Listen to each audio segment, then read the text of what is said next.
کیا ہے آخری حدیث جس میں کہہ رہے ہیں کہ اللہ تعالیٰ نے حضرت امام علیہ السلام پر دوسری عورتوں کو حرام کر دیا تھا جب تک حضرت فاطمہ زہرا زندہ تھی۔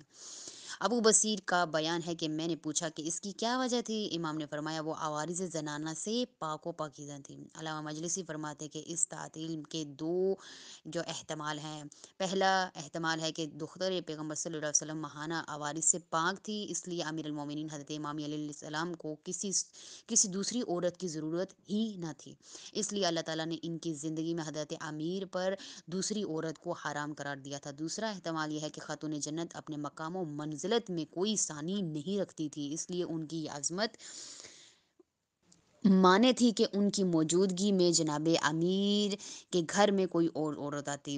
آخر میں یہ کہوں گا کہ حضرت فاطمہ کی ان نسوانی عوارض سے پاکیزگی آیت تطہیر سے ثابت ہے، وہی جو میں نے آپ کو پہلے بھی بتایا کہ آیت تطہیر سے ہی واضح ہو جاتا ہے، کیونکہ وہ اس آیت کے مصادیق ہیں، یعنی ان کے حوالے سے خدا نے یہ آیت نازل کی ہے۔ آپ اپنے خاندان کے افراد کے مانند ہر قسم کے جسمانی اور ظاہری باطنی اور روحانی آلودگیوں سے پاک و پاکیزہ ہیں، آیت تطہیر اس امر کا اعلان ہے۔ تو یہیں تک قرآن آپ لوگوں نے پڑھ کے آنا، یہیں تک میں آپ لوگوں سے سنوں گی انشاءاللہ۔ کل کی کلاس میں ملاقات ہوتی ہے، تب تک کے لیے خدا حافظ۔